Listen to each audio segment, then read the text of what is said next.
Hello friends, आपका फिर से स्वागत है हमारे YouTube channel first step academy में। हम यहाँ साइंस के लेक्चर की बात कर रहे हैं।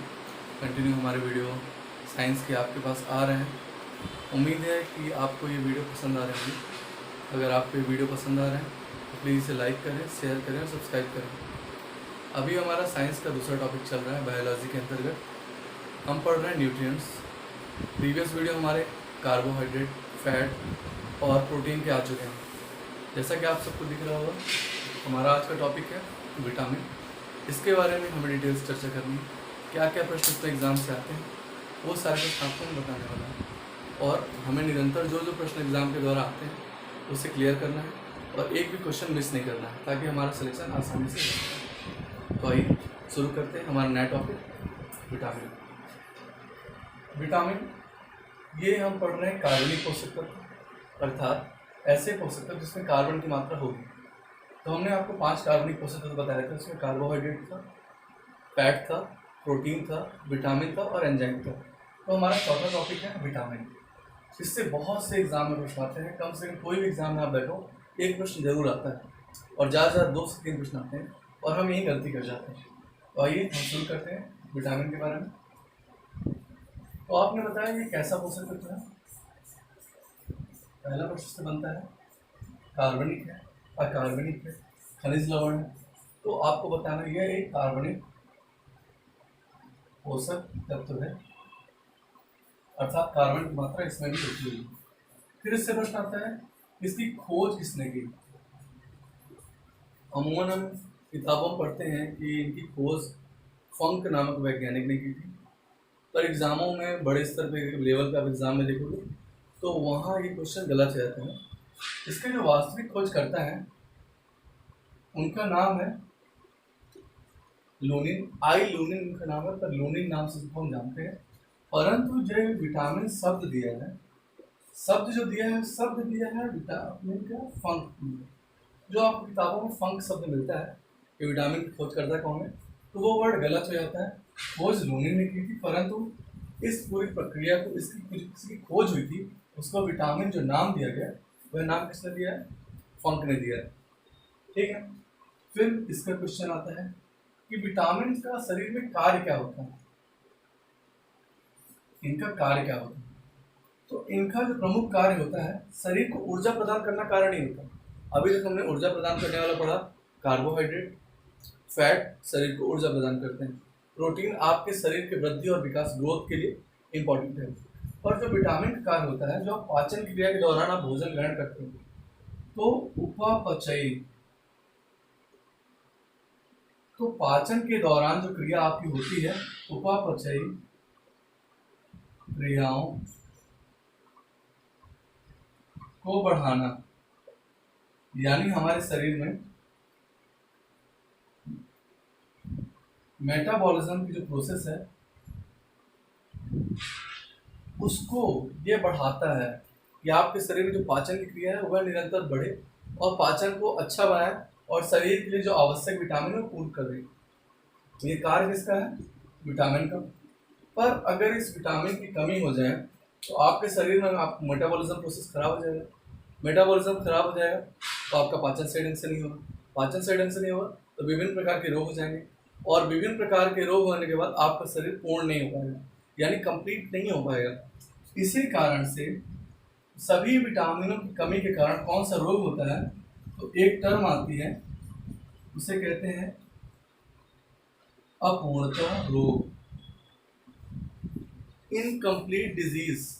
अपूर्णता रोग यानी आपकी विटामिन की कमी है तो आपका शरीर पूर्ण हो नहीं सकता, ग्रोथ पूरी हो नहीं सकती, आपका विकास पूरा हो नहीं सकता, कहीं ना कहीं आपको रोग होंगे, बहुत सारे रोग जो होंगे तो आपका शरीर इनकम्प्लीट रह जाएगा। तो इनकम्प्लीट डिजीज या अपूर्णता रोग किसकी कमी के कारण से होता है, विटामिन की कमी के कारण से होता है। ये कुछ बेसिक चीजें हुई। अब जो विटामिन होते हैं वो 2 प्रकार के होते हैं। एक होते हैं वसा में घुलनशील, सॉल्युबल ऑन फैट, और जल में घुलनशील, सॉल्युबल ऑन वाटर। इन दोनों विटामिनों के बारे में डिटेल से हमें चर्चा करनी है। उम्मीद है आपको ये चीज़ समझ में आ गई होगी। इसका आप स्क्रीनशॉट ले लें तो हम आगे चर्चा करते हैं कौन कौन से विटामिन हमें पढ़ना है।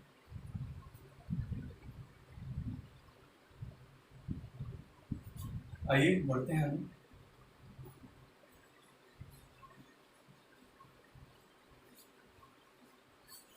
विटामिन दो प्रकार के होते हैं, एक वसा में घुलनशील और एक जल में घुलनशील।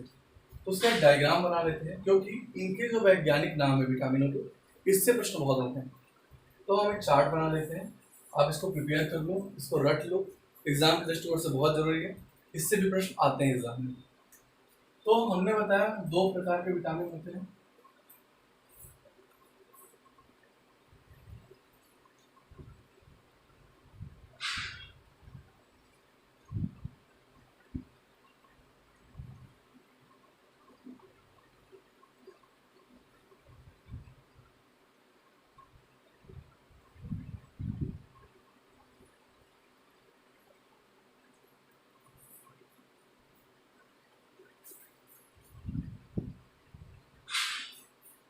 जल में घुलनशील।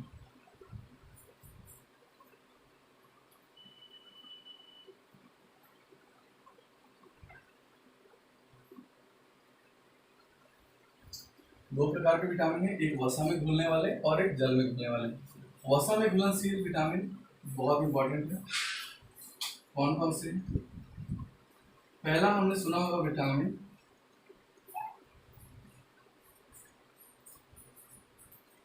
ए के बारे में, इसका वैज्ञानिक नाम आपसे पूछा जाता है,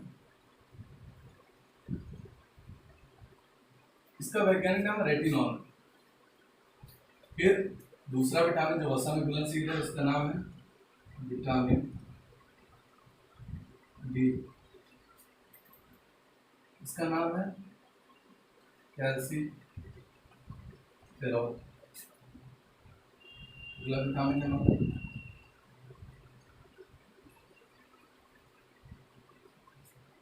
इसका नाम है टोकोफेरॉल।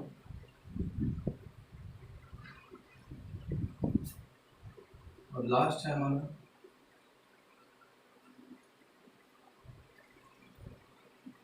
विटामिन के, जिसे हम जानते हैं नाथोलिमोन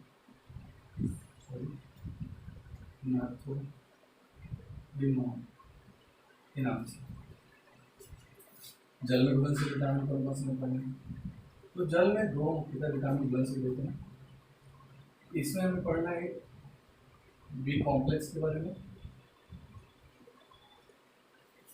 और पढ़ना है विटामिन सी के बारे में। बी कॉम्प्लेक्स में कुछ विटामिन चर्चा करने के लिए इम्पोर्टेंट होंगे। इसमें हम पहले पढ़ेंगे विटामिन बी1, इसका वैज्ञानिक नाम है थायमिन। बी2 पढ़ेंगे, इसका वैज्ञानिक नाम है राइबोफ्लेविन। बी3 इंपॉर्टेंट नहीं है, बी5 हम पढ़ेंगे, जिससे एग्जाम से लिखना है। बी5 इसका नाम है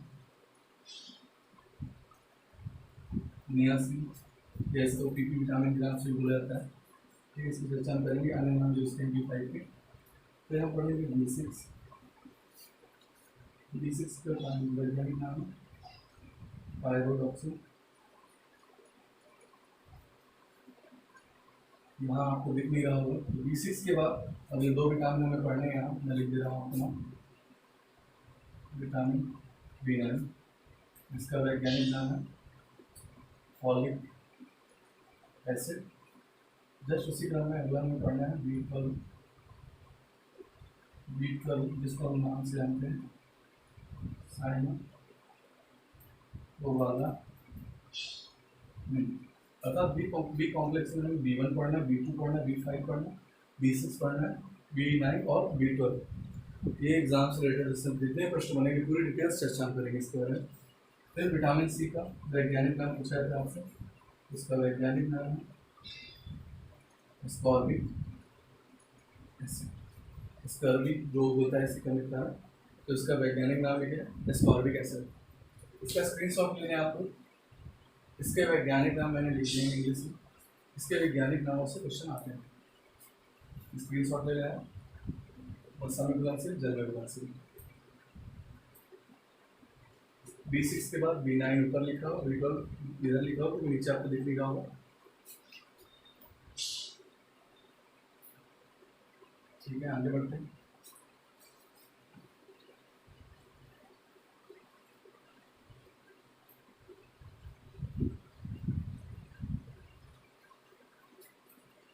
हम पहला पढ़ेंगे हमारा टॉपिक है विटामिन के अंतर्गत वसा में घुलनशील विटामिन। और वसा में घुलनशील विटामिन के अंतर्गत हम पहले पढ़ेंगे वसा में घुलनशील विटामिन, सॉल्युबल ऑन फैट। वसा में घुलनशील का हमारा पहला टॉपिक है और इसमें पहला विटामिन आपको पता है हमारा विटामिन के नाम है विटामिन ए। इसका वैज्ञानिक नाम क्या है आपसे पूछा जाता है, तो आपने बताया रेटिनॉल। अब इससे जितने भी प्रश्न बनते हैं उनकी चर्चा हमें करनी है। पहला प्रश्न इसमें बनता है कि विटामिन ए की कमी के कारण कौन सा रोग होता है। तो आपको पता हो एग्जाम में आपने कई बार देखा होगा किताबों में, पहला रोग होता है रेटिना प्रभावित होने वाला, जिसे हम क्या बोलते हैं, आपको दिख रहा होगा इसका वैज्ञानिक नाम क्या है, रेटिनॉल। रेटिना प्रभावित होने वाला पहला रोग है आपका रतौंधी, रात में औंधी, रात में ना दिखने वाली, आपको ना जो रात में दिखे उसे हम रतौंधी बोलते हैं। और रतौंधी रोग में कौन सा भाग प्रभावित होता है, रेटिना। रेटिना प्रभावित होने के कारण ही विटामिन ए का मुख्य नाम है रेटिनॉल। इतनी बात है। पर दूसरे बीमारी से आजकल प्रश्न बहुत बनते हैं, तो विटामिन ए की कमी के कारण एक अन्य बीमारी होती है जीरोथैल्मिया।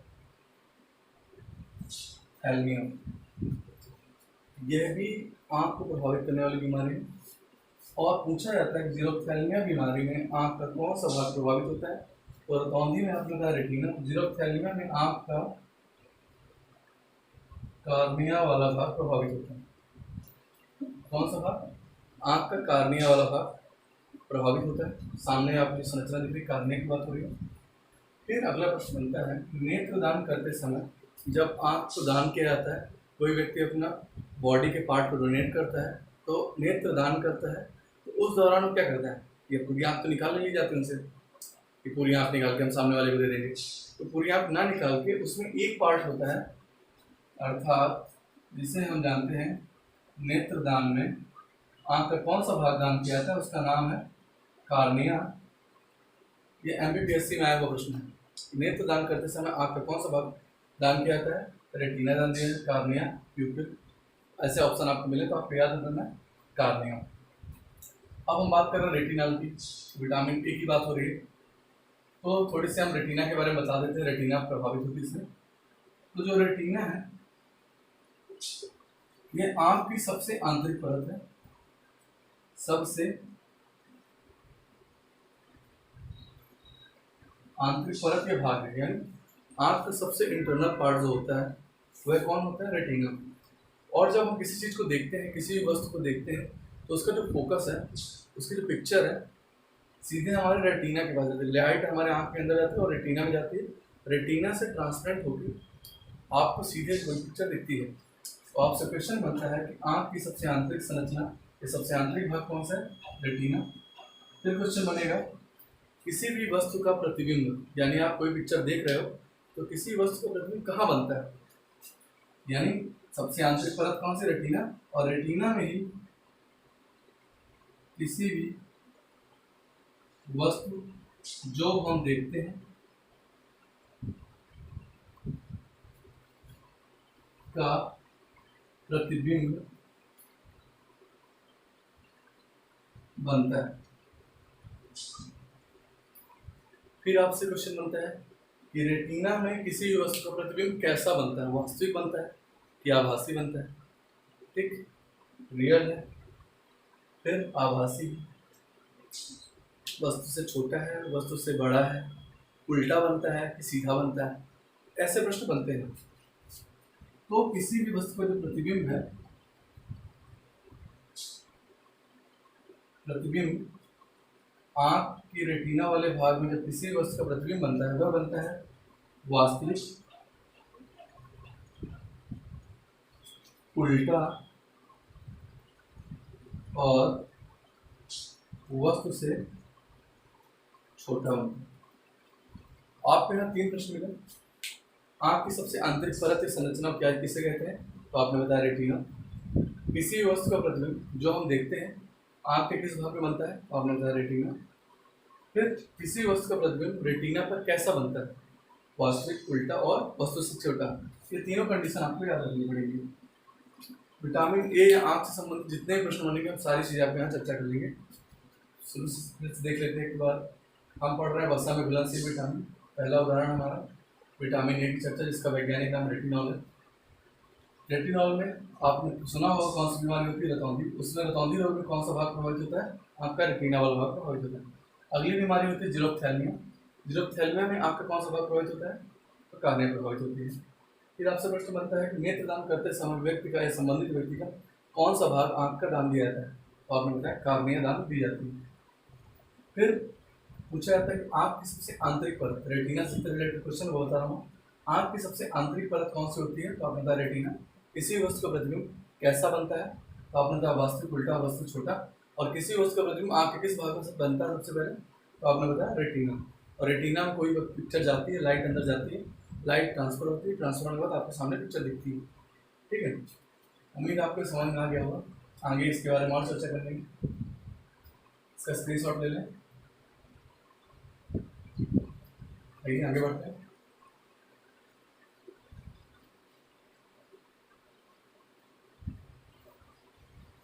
अब हम रेटिना के बारे में चर्चा कर रहे हैं, तो जितने प्रश्न होते हैं वो आपको बता देता हूँ।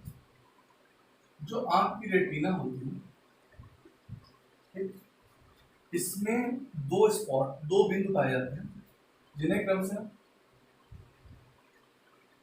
अंधबिंदु जिसे हम बोलते हैं ब्लाइंड स्पॉट, और दूसरा पीत बिंदु इसे बोलते हैं येलो स्पॉट। आंख की रेटिना वाले भाग में 2 बिंदु पाए जाते हैं, 2 स्पॉट पाए जाते हैं, जिन्हें ब्लाइंड स्पॉट, अंधबिंदु और पीत बिंदु कहा जाता है। फिर आपसे प्रश्न बनता है, किसी प्रकाश, कोई भी जब पिक्चर देखते हैं तो प्रकाश का प्रवेश होता है, तो रेटिना वाले भाग के किस बिंदु के द्वारा हमें देखने में सहायता प्रदान होती है? यानी कौन सा भाग एक्टिव होता है जिसके अंदर कोई पिक्चर देखते हैं? तो जो अंध बिंदु होता है, अंध बिंदु में कोई भी प्रकाश का परावर्तन, जो प्रकाश यहाँ एंट्री करता है, प्रकाश एंट्री तो कर गया, पर अगर परावर्तन नहीं होगा तो आपको कोई चीज दिखाई नहीं देगी। यानी अगर प्रकाश एंट्री किया और अगर रिवर्स नहीं हुआ, रिवर्स होकर आपके बाहर नहीं आएगी पिक्चर, तो आप उसको देख नहीं सकते हैं। तो अंध बिंदु जो प्रकाश अंदर जाता है, इसमें परावर्तन नहीं होता, अर्थात प्रकाश का परावर्तन नहीं होगा तो यह बिंदु आपके देखने में मदद नहीं करता।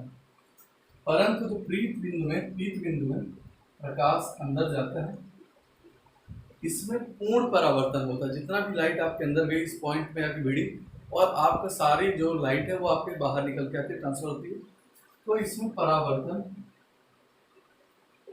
होता है। तो आपसे क्वेश्चन सिंपल समझने वाली बात है कि रेटिना में कौन सा भाग हमें देखने में मदद करता है? अंध बिंदु की पीत बिंदु, ब्लाइंड स्पॉट, येलो स्पॉट। तो आपको पता होगा जब वहाँ प्रकाश का परावर्तन होगा, इसी परावर्तन होने के कारण हमें चीजें दिखाई देती हैं, और रेटिना वाला भाग, पीत बिंदु वाला भाग हमें देखने में मदद करेगा। ठीक है, अगला प्रश्न से क्या बनेगा? इसी पीत बिंदु की बात करते हैं, देखने में ही मदद करता है, इस बिंदु पर कोई काम है नहीं, देखने में सहायता नहीं करता है। तो इस पीत बिंदु में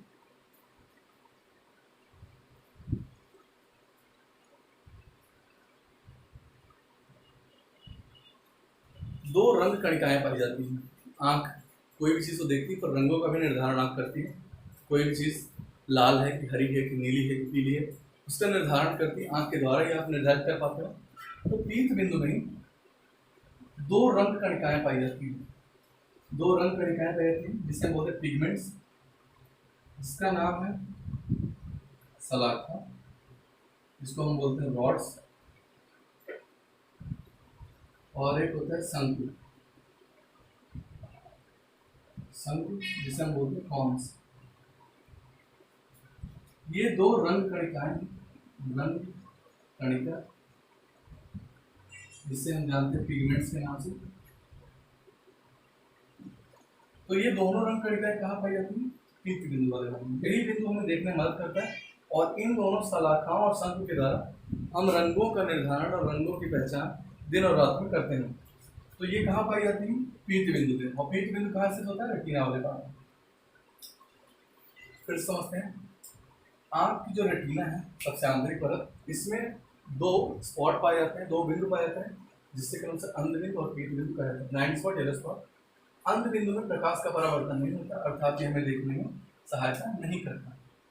पर पीत बिंदु में पूरा प्रकाश का परावर्तन होता है, पूर्ण आंतरिक परावर्तन होता है, इसलिए यही बिंदु हमें देखने में मदद करता है। पीत बिंदु में रंगों की पहचान करने या आंखों में रंगों की पहचान करने के लिए पीत बिंदु के अंदर दो रंग कणिकाएं पाई जाती हैं, ताकि हम रंगों की पहचान कर सकें, जिसे पिगमेंट्स बोलते हैं।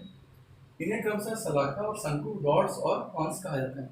अब इनके बारे में हम विस्तृत चर्चा करेंगे कि कैसे हम रंगों की पहचान करते हैं। इसका स्क्रीनशॉट ले लें, आगे बढ़ते हैं।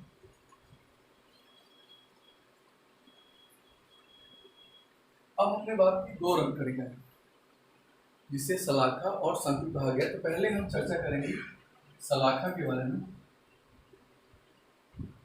जिसे हम बोलते हैं रॉड्स।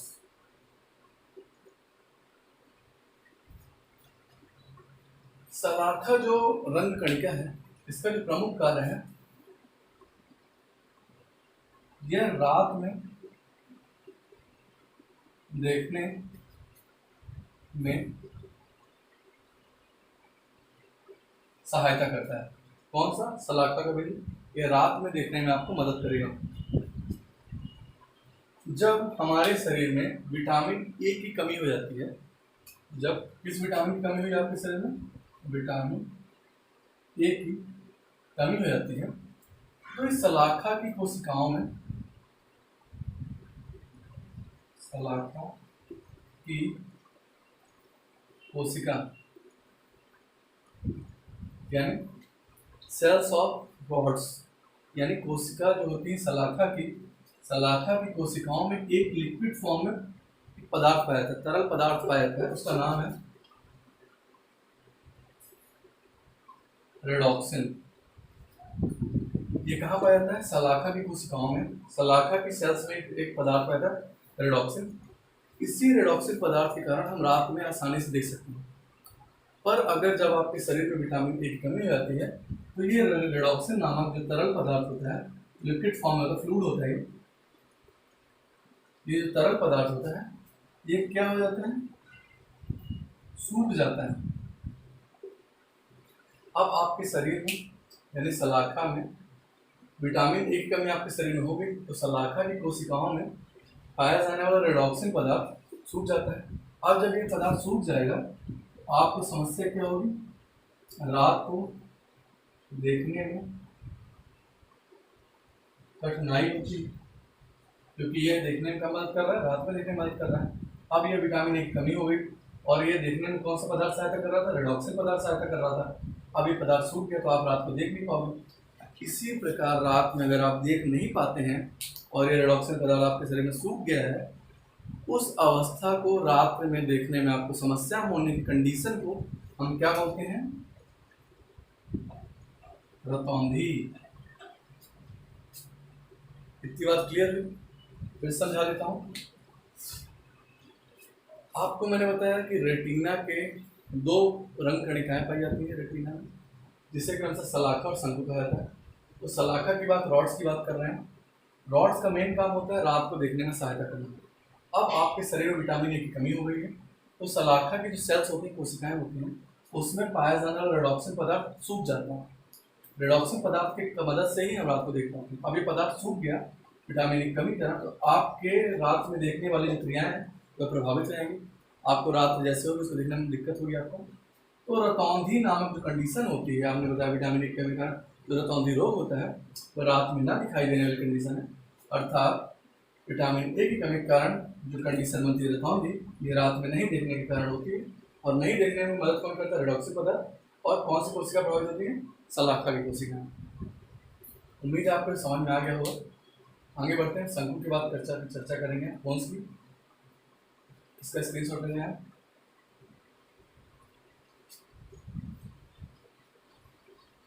विटामिन ए से जितने भी प्रश्न बन सकते हैं सारे प्रश्न मैं आपको दे रहा हूँ। बस ढंग से पढ़ते रहिए, नोट्स बनाते रहिए, प्रॉपर एग्जाम देते रहिए, अच्छे से क्वेश्चन पढ़िए, सिलेक्शन पाइए ताकि मजा आ जाए और मेरे को पढ़ाने में भी अच्छा लगे। आगे बढ़ते हैं। शंकु की बात हो रही। कौन?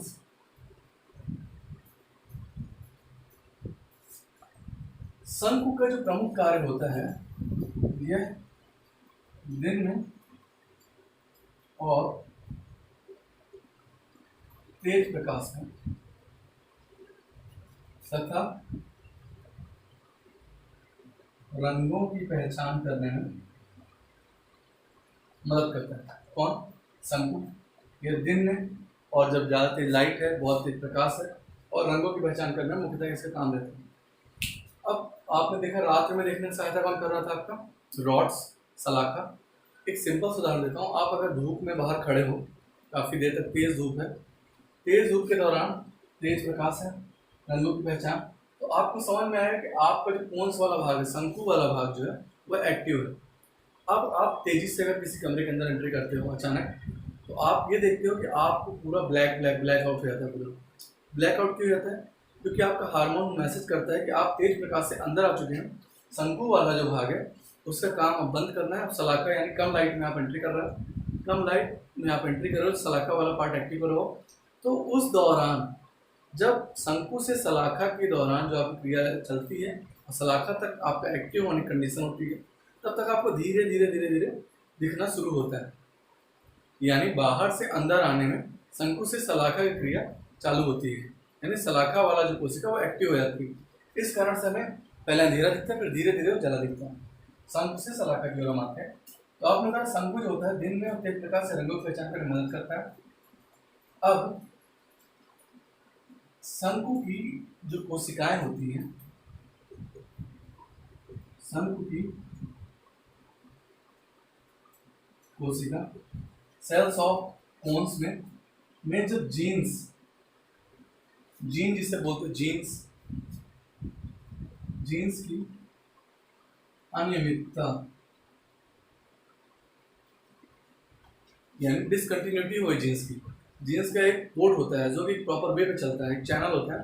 अगर उसमें कोई भी अनियमितता हो गई, डिसकंटिन्यूटी हो गई, इसमें जीन्स की अनियमितता हो गई, इसमें शंकु की कोशिकाओं में, तो कोन्स जो है शंकु की कोशिकाओं में जीन या जेनेटिक जो कंडीशन आपकी वह डिसबैलेंस हो गई, तो एक आपके शरीर में रोग हो जाता है संबंधित जो आंख से होता है, उससे हम बोलते हैं वर्णांधता, जिसे हम बोलते हैं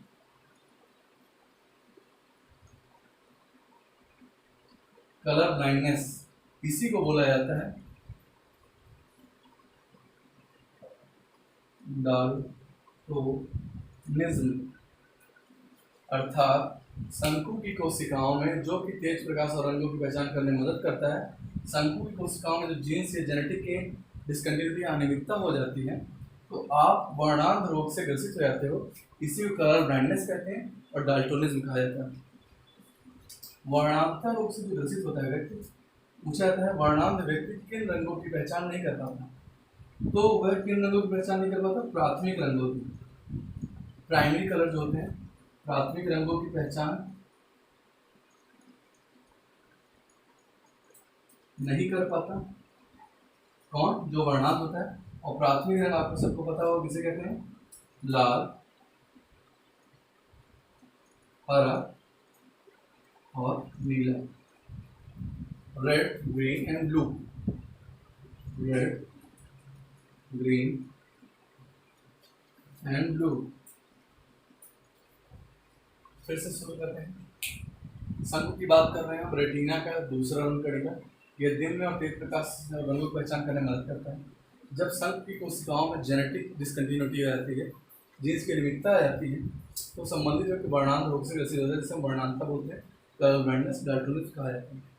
अब डाल्टोनिज्म में वर्णांधता रोग में व्यक्ति प्राथमिक रंगों की पहचान नहीं कर पाता। प्राथमिक रंग कौन कौन से हैं? लाल, हरे और नीले। इन रंगों को समझ नहीं पाता है। उसको लाल की जगह हरा दिखाई देता है और हरे की जगह लाल दिखाई देता है। ठीक है, तो आपने समझा वर्णांतर रोग क्यों होता है? क्योंकि जीन्स की निमित्ता होती है। कहाँ निमित्ता होती है? संकुची कोशिकाओं में। इस कारण से व्यक्ति क्या करता है, रंगों की पहचान नहीं कर पाता। रंगों की कौन से रंगों की पहचान नहीं कर पाता? लाल, हरा, नीला, जिसे प्राथमिक रंग कहते हैं। स्क्रीनशॉट ले लें, आगे बढ़ते हैं।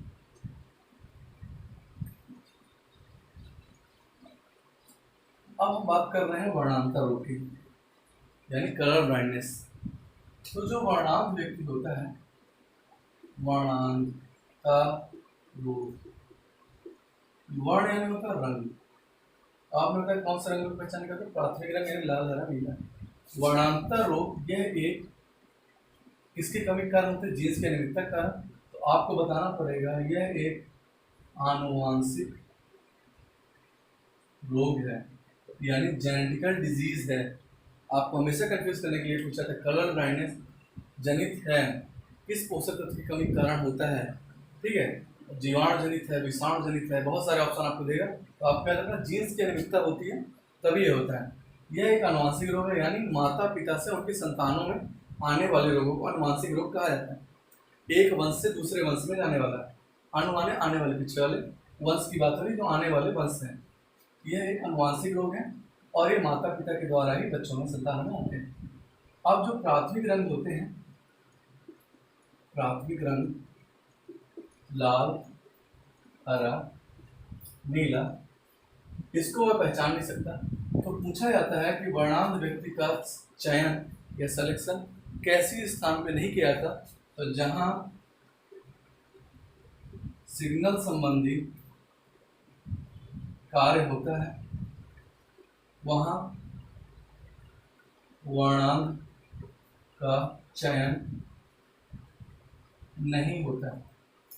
क्यों नहीं होता? क्योंकि अगर आप मान लो ट्रेन चला रहे हो, ट्रेन चलाने का काम आपको दे दिया गया, लोको पायलट आपको बना दिया गया, अब आप कलर को ही नहीं पहचान पा रहे हो। सिग्नल लाल है तो आपको क्या दिखाई देगा? हरा दिखाई दे सकता है। हरा दिखाई देगा तो आप दुर्घटना कर सकते हो। इस कारण से सिग्नल संबंधी स्थानों पर इनका चयन नहीं किया जाता। ये हुई विटामिन ए से रिलेटेड कुछ प्रश्न जो बनते हैं, वो आपको मैंने डिटेल से बताया। फिर आपसे एक प्रश्न बनता है, विटामिन ए का संचयन, विटामिन ए का संचयन, संचयन कंजर्वेशन कहाँ होता है? संचयित कहाँ होता है? शरीर के किस भाग में यह एकत्र होता है? तो आपको बताना है, यह मानव शरीर यकृत, या जिसे आप बोलते हो लीवर, लीवर में संचयित होता है। ठीक है, फिर विटामिन ए का स्रोत, सोर्स क्या है इसके स्रोत? तो सर्वप्रमुख अच्छा स्रोत है इसका गाजर, गाजर प्रमुख स्रोत है। उसका पपीता, चुकंदर, हरी साग सब्जियां, दूध, अंडा इत्यादि। अब विटामिन ए से जितने प्रश्न बने वो आपको मैंने बताया। इसकी चर्चा करते हैं। वर्णांध व्यक्ति या कलर ब्लाइंडनेस जिसे बोलते हैं, ये एक कैसी रोग है? ये जेनेटिकल डिजीज है, अनुवांशिक रोग है। इसमें क्या दिक्कत है? तो प्राथमिक रंगों को पहचान नहीं कर पाते। प्राथमिक रंगों का जो चयन नहीं कर पाता व्यक्ति, उसका सिलेक्शन किस जगह नहीं होता है? जहाँ सिग्नल संबंधित जॉब होगी वहाँ उसका सिलेक्शन नहीं हो सकता, क्योंकि कलर को पहचान नहीं पाता। विटामिन ए का संचयन कहाँ होता है? तो आपने बताया लीवर, यकृत में। बॉडी के किस पार्ट में संचयित होता है? तो लीवर में होता है। इसके स्रोत क्या है? गाजर है, पपीता है, चुकंदर है, हरी साग सब्जियां, अंडा इत्यादि। उम्मीद है आपको समझ में आएगा विटामिन में। आगे बढ़ते हैं।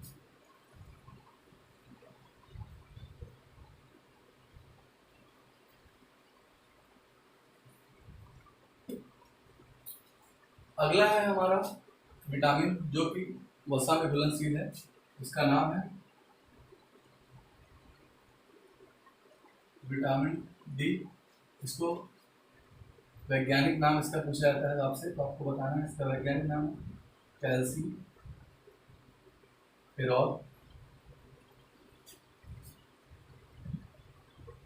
अब इससे प्रश्न कैसे बनेंगे?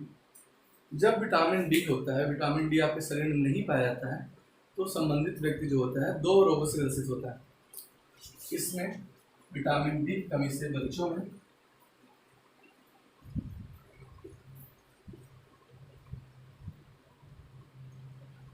रिकेट्स, इसी को बोलते हैं सूखा रोग, और इसी विटामिन कमी से वयस्कों में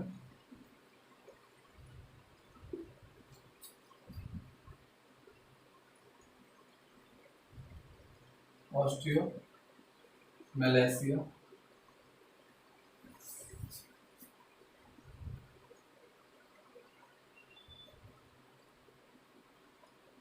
इसी को बोलते हैं अस्थि मृदता। अस्थि मृदता रोग, यानी विटामिन डी की कमी से आपके शरीर में रिकेट्स, सूखा रोग और वयस्कों में अस्थि मृदता या ऑस्टियोमैलेशिया नामक बीमारी होती है। ये एग्जाम में कई बार पूछा गया है कि सूखा रोग किसके कारण होता है, विटामिन डी की कमी का। विटामिन डी का वैज्ञानिक नाम क्या है? अस्थि मृदता, हिंदी बोल देते हैं, बहुत कंफ्यूजन होता है। अस्थि मृदता या ऑस्टियोमैलेशिया रोग किस विटामिन की कमी कारण होता है? विटामिन डी की कमी से। अब विटामिन डी का जो प्रमुख स्रोत है यह हमें मिलता है सूर्य की किरणों से। सूर्य के प्रकाश जब हमारी त्वचा में पड़ता है, त्वचा के द्वारा रासायनिक क्रिया की जाती है। रासायनिक क्रिया होने के बाद आपके शरीर के लिए आवश्यक जो विटामिन डी होती है त्वचा निर्माण कर सकती है। अर्थात सूर्य की रोशनी हमारे लिए विटामिन डी का एक अच्छा स्रोत है। इसलिए स्रोत के आधार पर या सोर्स के बेसिस पे इस विटामिन को सनसाइन विटामिन के नाम से जाना जाता है। आपसे पूछा था सनसाइन विटामिन के नाम से किसको जाना जाता है? Vitamin A, vitamin D, vitamin E, vitamin के। तो आपको क्लियर होना चाहिए कि सूर्य से हमें मिलती है विटामिन डी, इसलिए सनसाइन विटामिन डी कहा जाता है। ठीक है। अब ये अस्थियों की बात है। इस विटामिन कमी से आपकी हड्डियां प्रभावित हो रही, सूखा रोग हो रहा है। अस्थि मलता, अस्थियां यानी हड्डियां होती हैं, अस्थियां आपकी प्रभावित होती हैं। तो हड्डियों को प्रभावित करने वाला रोग है। तो आपके अगर बॉडी में कम हो गया तो आपकी हड्डी फ्रैक्चर वगैरह कंडीशन बनती है। तो कार्य के आधार पर, क्योंकि हड्डियों को प्रभावित कर रहा है विटामिन डी, किसको प्रभावित कर रहा है आपके शरीर में? हड्डियां, जिसे आप बोन्स बोलते हैं, बोन्स को प्रभावित करता है। इसलिए कार्य के आधार पर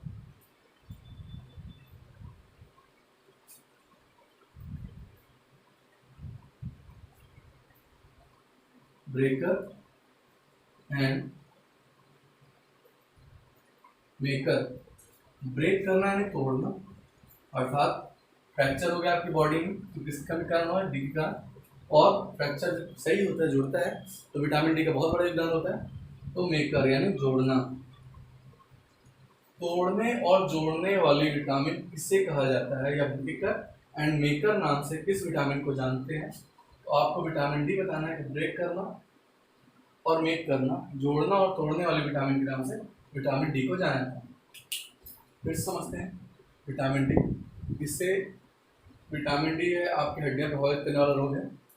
इस विटामिन कमी का बच्चों में रिकेट, सूखा रोग, वयस्कों में ऑस्टियोमैलेशिया या अस्थि मृदा रोग हो जाता है। यह हमें मिलता है मुख्यतः सूर्य के प्रकाश से, त्वचा के द्वारा हमारे शरीर में बनाया जाता है। इसलिए स्रोत के आधार पर इसे सनसाइन विटामिन के नाम से जाना जाता है। और कार्य के आधार पर हड्डियों को तोड़ने और जोड़ने में बहुत बड़ा योगदान देता है। इसे ब्रेक करना और मेक यानी जोड़ना, ब्रेकर एंड मेकर विटामिन के नाम से जाना जाता है।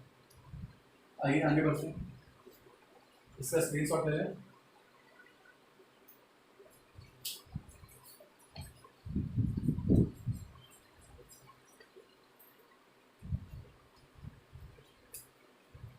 अब कार्य की समानता के आधार पर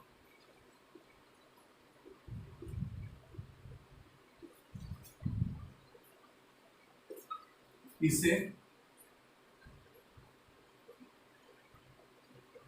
हार्मोनल विटामिन के नाम से भी जाना जाता है। इसकी बात हो रही है विटामिन डी, हार्मोनल विटामिन के नाम से किसे जाना था? तो आपने बताया विटामिन डी। अब कार्य की समानता क्या होती है?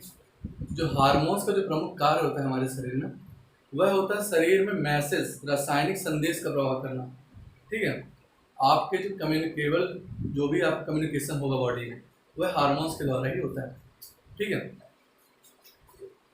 तो केमिकल कम्युनिकेशन जितना भी आपका होगा, आपके शरीर जितना भी रासायनिक होगा, ठीक, वह कौन करता है? हार्मोन्स करते हैं। अब हार्मोन्स की तरह कुछ ये कार्य करता है विटामिन डी। तो हार्मोन्स की तरह व्यवहार करता है, कुछ कार्य करता है, मैसेज पहुंचाने में भी हेल्प करता है। आपको जो चोट लग जाती है तो विटामिन डी आपके थक्का बनाने में भी हेल्प करता है। तो कुछ उसकी सरकार की समानता के आधार पर इसे हार्मोनल विटामिन के नाम से जाना जाता है, इसे विटामिन डी को। फिर इसके कुछ स्रोत जान लेते हैं हम लोग। तो आपने बताया मुख्यतः है सूर्य के प्रकाश से सूर्य की किरण, अंडे की जर्दी,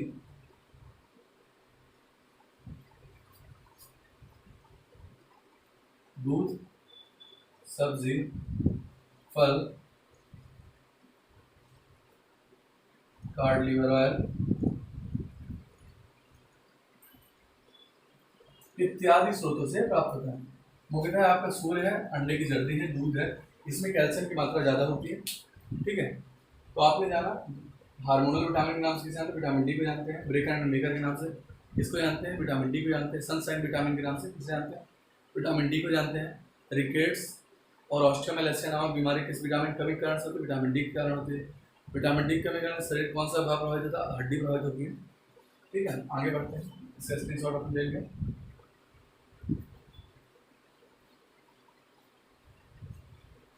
अब हम पढ़ने वाले हैं अगला विटामिन है हमारा तीसरा, जो वसा में घुलनशील है, इसका नाम है विटामिन के, सॉरी अभी ई बचा हुआ है, विटामिन ई। इसका वैज्ञानिक नाम आपसे पूछा जाता है, उसका वैज्ञानिक नाम क्या है, टोकोफेरॉल।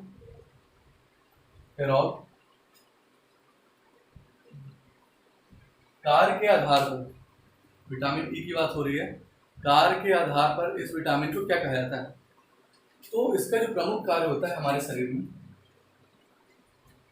यह हमारे शरीर में सुंदरता बढ़ाने के लिए बहुत बहुत बड़ा योगदान देता है। तो इसी के कार्य के आधार पर, कार्य के आधार पर इसे ब्यूटी विटामिन के नाम से जाना जाता है। किस नाम से जाना जाता है, ब्यूटी विटामिन। अब ब्यूटी विटामिन क्यों कहता है कि वर्तमान समय में समस्त सौंदर्य प्रसाधन, जितने भी आप कॉस्मेटिक्स यूज करते हो, समस्त सौंदर्य प्रसाधन में आपको ये जरूर लिखा रहता है विटामिन ई युक्त, विटामिन ई की कैप्सूल भी आती है, आप स्किन में ग्लो करने के लिए भी लगाते हो, कोई दिक्कत ना हो, बालों में भी आप लगाते हो। तो हमारे शरीर की सुंदरता बढ़ाने वाला कार्य करता है विटामिन ई करता है। और समस्त सौंदर्य प्रसाधनों में, सौंदर्य प्रसाधनों में अर्थात ब्यूटी प्रोडक्ट जो होते हैं हमारे शरीर में, हमारे लिए ब्यूटी प्रोडक्ट, इन ब्यूटी प्रोडक्टों में इस विटामिन का उपयोग किया जाता है। इसलिए आपसे एग्जाम में पूछा जाता है कि सुंदरता बढ़ाने वाली, सौंदर्य बढ़ाने वाली ये ब्यूटी विटामिन के नाम से किस विटामिन को जाना जाता है। तो आपने बताया विटामिन ई या टोकोफेरॉल को क्या बोलते हैं, ब्यूटी विटामिन के नाम से जाना जाता है। आगे बढ़ते हैं, अगला प्रश्न बनता है इस विटामिन का जो प्रमुख कार्य होता है शरीर में, प्रजनन क्षमता को बढ़ाना, अर्थात आपकी बॉडी में स्टेरिलिटी जो प्रोसेस होती है, स्टेरिलिटी प्रजननता की प्रोसेस को, या प्रजनन क्रिया को, प्रजनन की क्षमता को यह बढ़ाता है। यानी जो प्रजनन क्षमता स्टेरिलिटी प्रोसेस है आपके शरीर में इंक्रीज करने वाला विटामिन कौन सा, ई। और अगर इस विटामिन की कमी हो जाएगी तो आपके शरीर में प्रजनन क्षमता कम हो जाएगी, जिससे स्टेरिलिटी प्रोसेस आपकी डिक्रीज हो जाएगी, डेप्रिसिएट हो जाएगी। इससे कम होने के बाद जो संबंधित व्यक्ति होता है, पुरुष होता है, वह नपुंसक हो जाता है। ठीक, और जो महिला हो जाती है, महिला बांझ हो जाती है। आपसे पूछा जाता है किस विटामिन की कमी के कारण पुरुष नपुंसक और महिलाएं बांझ हो जाती हैं। प्रजनन क्षमता कम होने के बाद पुरुष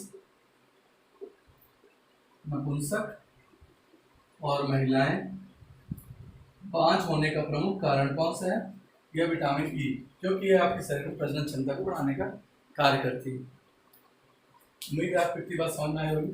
विटामिन ई का अन्य प्रमुख कार्य है आपके शरीर में प्रतिरक्षा तंत्र, यानी इम्यून सिस्टम,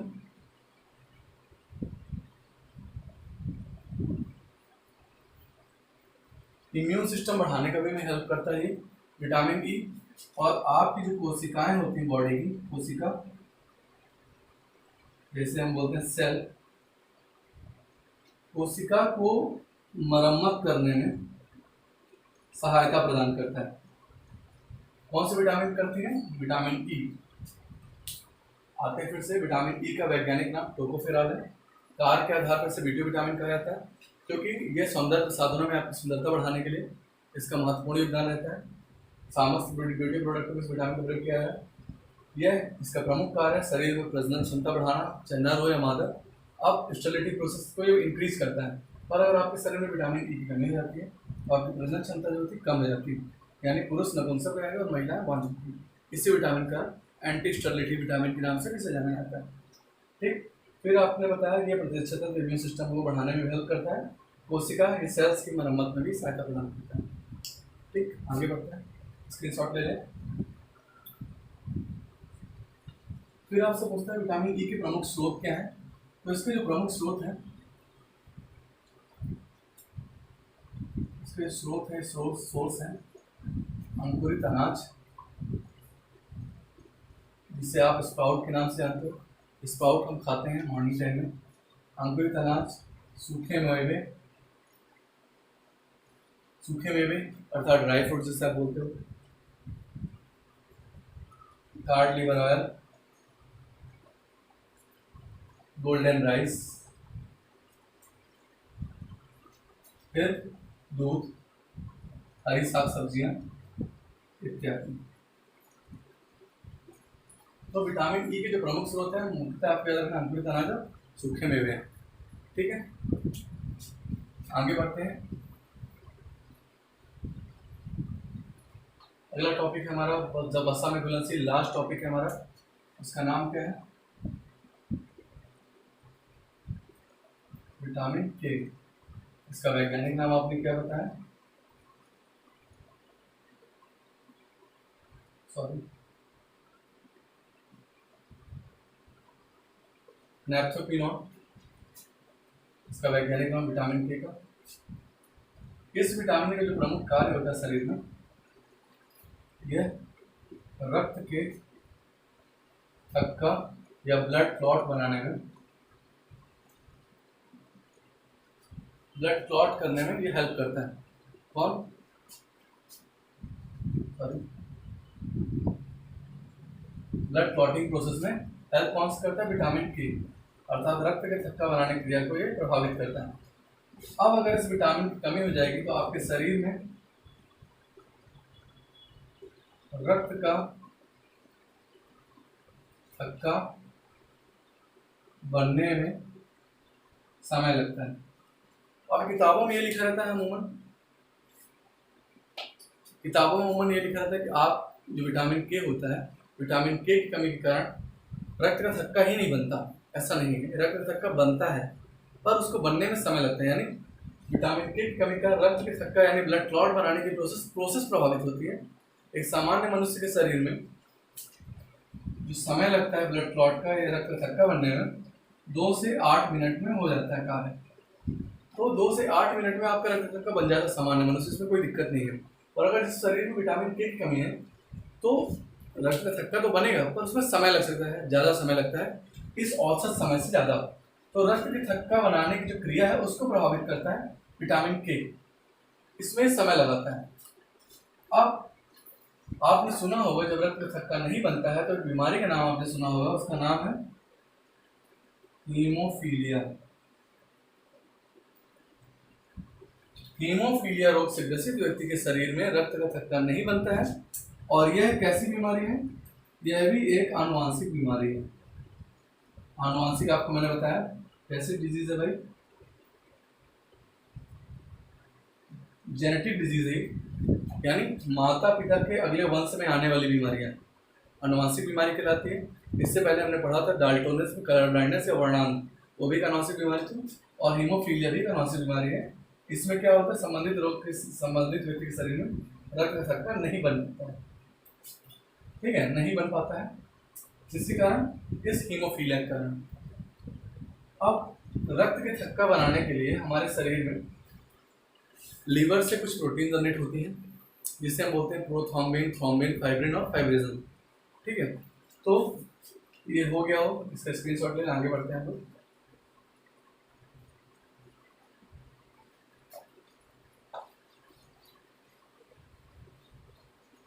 तो जो रक्त का थक्का बनाते हैं, रक्त का थक्का बनाने के लिए 4 प्रोटीन होती है जो हमारे लीवर से जनरेट होती है। 4 प्रोटीन जिसे हम बोलते हैं प्रोथ्रोम्बिन, थ्रोम्बिन, फाइब्रिन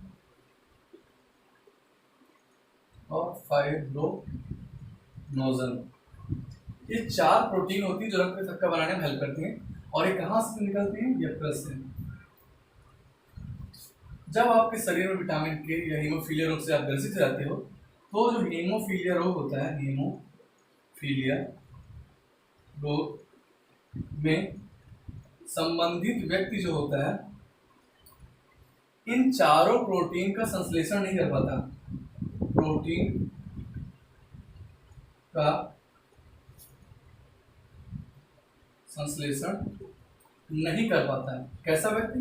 हीमोफीलिया से ग्रसित व्यक्ति इन चारों प्रोटीन का वो संश्लेषण नहीं कर पाएगा, तो उसकी ब्लड क्लॉट होने की प्रोसेस प्रभावित होगी। ठीक है, तो हीमोफीलिया रोग से आपने समझ लिया। समय थोड़ा ज़्यादा हो रहा है, बहुत इंपॉर्टेंट टॉपिक है, ध्यान रखिए। ज़्यादा से ज़्यादा प्रश्न आपको बताया जा रहा है। अब हीमोफीलिया की बात यहाँ हो गई, विटामिन के की बात हो गई। अब आपने बताया 2 से 8 मिनट में समस्त व्यक्ति का अमूमन औसतन समय लगता है ब्लड क्लॉट बनने में। फिर आपसे प्रश्न बनता है कि जो विटामिन के है, विटामिन के की पूर्ति के लिए कौन कौन से स्रोत हैं? स्रोत से प्रश्न आता है, थोड़ा सा इसको समझ लेते हैं। तो इसमें आयरन युक्त फल एवं सब्जियों के द्वारा विटामिन के को प्राप्त किया जा सकता है, इसमें आयरन की मात्रा ज़्यादा हो। तो आपने समझा रक्त को थक्का बनाने के लिए कौन कौन सी प्रोटीन होती हैं? प्रोथ्रोम्बिन, थ्रोम्बिन, फाइब्रिन और फाइब्रोनोजन। ये कहाँ संचित होती है? यकृत के द्वारा होती है। हीमोफीलिया रोग से जो ग्रसित होता है व्यक्ति, वह प्रोटीन का संश्लेषण नहीं कर पाता। कौन सी प्रोटीन होगा? जो ब्लड क्लॉट बनाती है। फिर विटामिन के जो प्रमुख स्रोत है आयरन युक्त फल एवं सब्जियां।